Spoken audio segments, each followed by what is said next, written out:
Bonjour Ronnie. Shalom Nathalie. Nous voici aujourd'hui pour Machar Chodesh, Shabbat, veille de Rosh Chodesh. Nous avons le premier livre de Samuel, chapitre 20, où on nous parle de cette amitié légendaire entre David et Jonathan en nous donnant des exemples très précis. On voit dans cette Haftara comment Jonathan essaie de défendre David auprès de son père, car son père donc roi, veut que ce soit Jonathan qui lui succède et non pas David, et Jonathan fait passer lui l'amitié qu'il a pour David avant. Donc c'est surprenant de lire ce texte dans un contexte politique où les gens sont pour qui la priorité c'est les ambitions personnelles plus que l'amitié. On va remettre en place les choses. Je t'en prie. Shaoul a été oint, il est roi, il mène un premier combat contre Yavesh Gilad, dans ce qui est aujourd'hui la Jordanie, dont il est victorieux, et le peuple l'acclame, il est donc bien le roi d'Israël, comme le demandait Israël. Les événements sont compliqués. Les guerres vont se suivre contre les Philistins, par exemple. Au cours d'un des combats à Malé Mirmash, que ceux qui habitent Israël connaissent, en Judée, Shaoul est presque prostré, et Jonathan relève le défi avec son écuyer contre les Philistins et monte une embuscade. Il en ressort grandi, mais il ne trouve pas grâce aux yeux de son père. Et puis viendra ce temps que nous connaissons tous, puisqu'il a été mis en scène au cinéma, David et Goliath.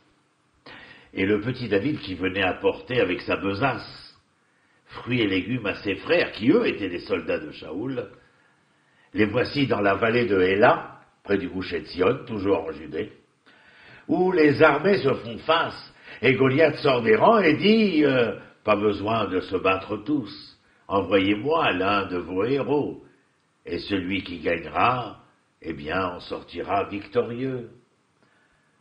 Personne ne bouge, personne, pas Shaoul, même pas Jonathan. Et c'est le petit David, rouquin, qui sort et va abattre Goliath comme nous le savons. Ce sera lui qui mènera une autre bataille contre les Philistins, où des milliers de femmes seront sur le chemin du retour pour le louer à tous les saints. Jonathan est très déçu de l'attitude de son père, qui ne joue pas le rôle que le roi doit jouer.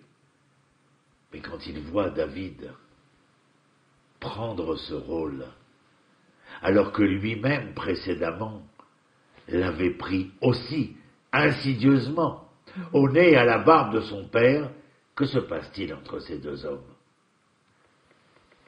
Ils vont se découvrir, s'apprécier et se lier d'amitié. Pourquoi? Parce qu'ils ont un même idéal, parce qu'ils ont une même foi, parce qu'ils ont un même intérêt, celui d'Israël, la foi d'Israël. Et ils ont le courage d'agir, de faire. Et ce sont les atomes crochus qui vont lier David et Jonathan. Les atomes crochus. Alors, en revanche, on assiste à la colère d'un père envers son fils. Verset 30, la colère de Shaoul s'enflamma contre Jonathan et il lui dit « Fils pervers et rebelle, crois-tu donc que je ne sais pas que tu préfères le fils de Ishaï à ta grande honte et à la honte de ta mère qui t'a porté ?»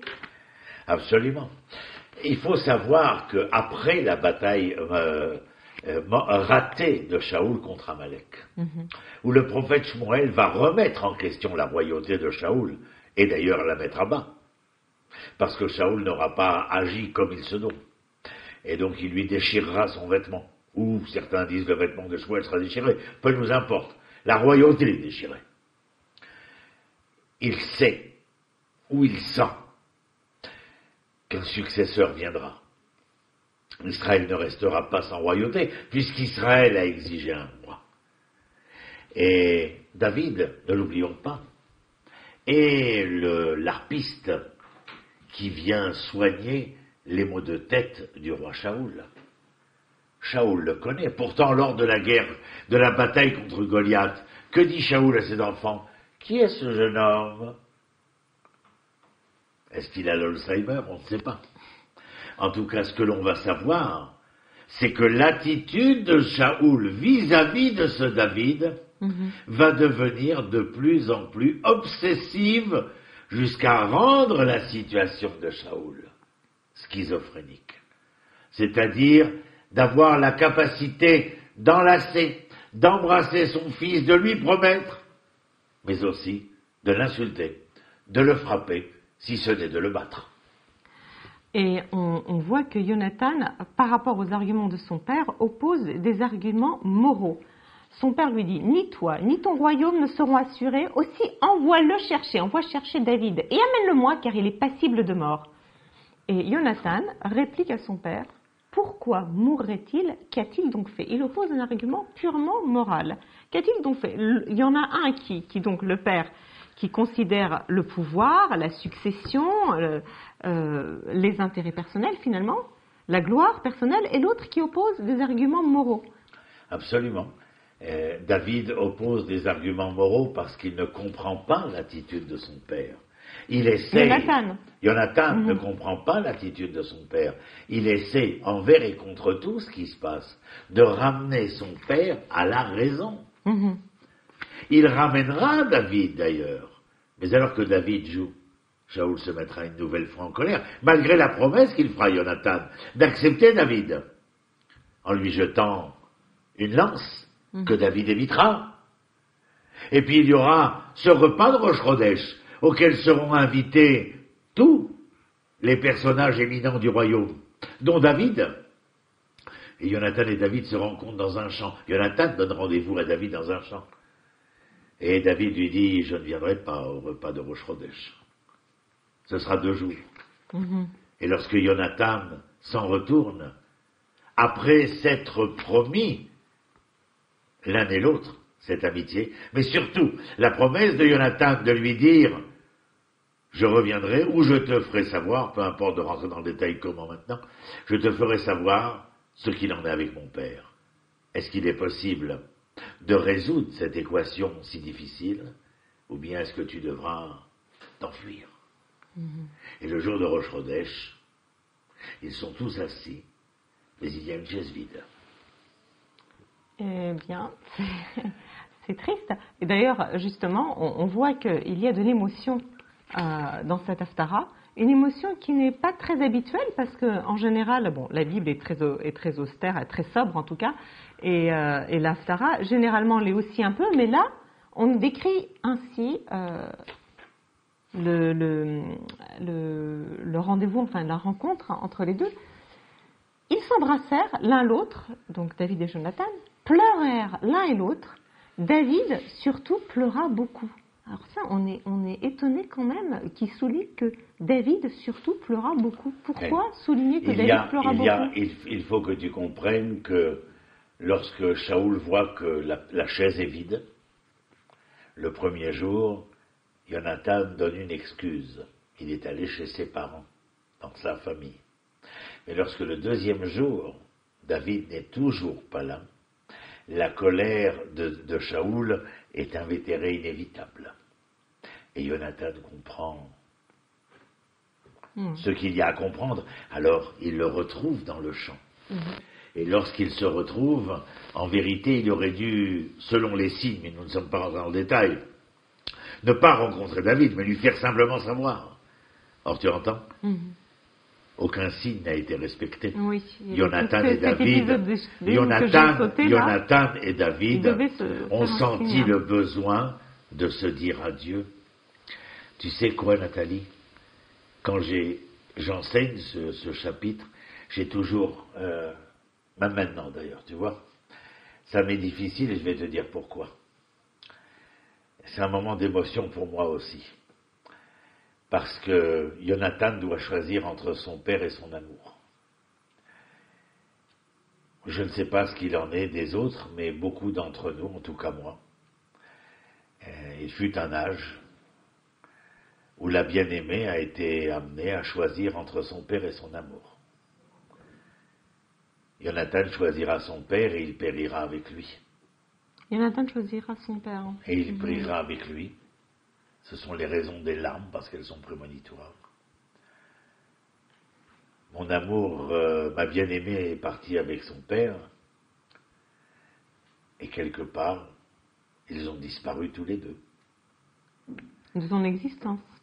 Oui, de mon existence, bien sûr, mais je comprends d'autant plus ce passage où, tombant dans les bras l'un de l'autre, l'un fait entendre à l'autre qu'il a choisi.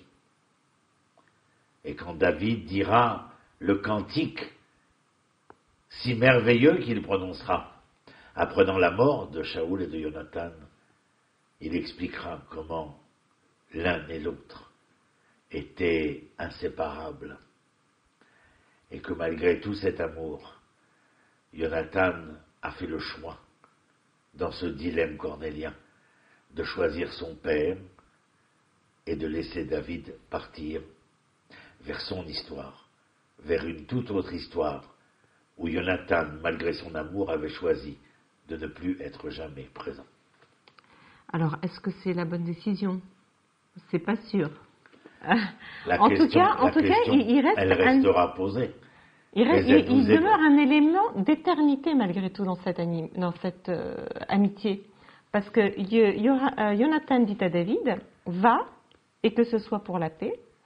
Ce que nous nous sommes jurés, nous deux, juste les deux, personne d'autre, au nom de l'Éternel, en disant, l'Éternel en sera garant entre toi et moi, ce serment est valable à tout jamais.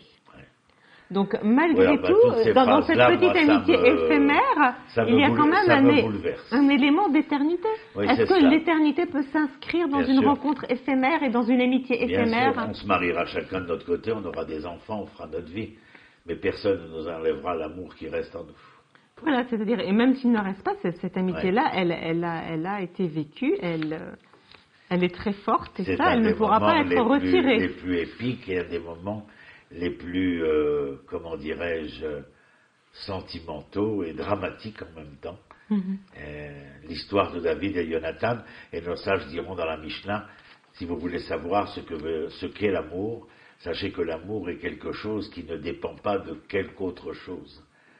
Mais par contre, l'autre Tluya Bedavar, l'amour de Amnon et Tamar, de ces deux demi-frères, demi-sœurs, n'était pas l'amour parce que Amnon a violé Tamar parce qu'il la désirait, comme nous en parlions il y a quelques semaines, et que cela n'était pas l'amour, mais l'amour pour l'amour, cette chose désintéressée, et pour le texte de Tanaïm, l'amour, et les représentants en sont David et Jonathan. Oui, et c'est curieux que la Bible parle pas très souvent d'amour, enfin elle en parle, mais pas très souvent, mais c'est peut-être vraiment avec David et Jonathan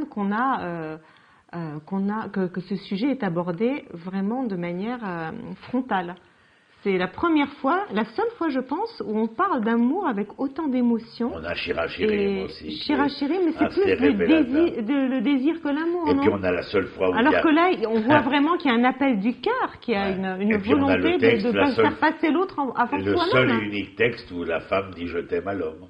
Et c'est lequel? Michal à David. Ah oui, Michal à David. Mais c'est un amour pas réciproque tellement. En fait. Voilà. Mais ça, alors que là, problème. On a vraiment un amour réciproque, un amour où Jonathan est prêt à faire passer David avant lui, où David pleure à chaudes larmes. C'est beaucoup d'émotions. Et c'est entre deux hommes. C'est pas entre deux femmes, c'est pas entre une femme et un homme, c'est entre deux hommes. On va dire quelque chose aussi. C'est qu'on vient de terminer 60 émissions de Haftara. La saison 5. 60e Haftara qui se termine sur un tel épisode où j'ai senti tellement d'émotions personnelles et une autre émotion parce qu'on termine ce projet et parce qu'on le termine avec David et Jonathan, parce qu'on le termine avec toi, que tous les deux et avec ceux qui nous ont accompagnés aussi, Michael Lostria et David Sabat, et puis il faut rappeler bien sûr notre metteur en scène David Sherman, et tout ce studio dans lequel nous enregistrons à chaque fois. Enfin, je pense que ça a été, pour moi en tout cas, mais j'imagine pour chacun de nous, une très belle aventure. Pour moi, certainement, puisque ça m'a fait découvrir les textes des prophètes avec toi, que je connaissais très mal. Alors, merci à nos téléspectateurs de nous suivre. Merci à tous, et merci à toi, Ronnie, d'avoir été là du bout en bout de cette aventure. Merci à nous tous. Shalom, shalom. Shalom.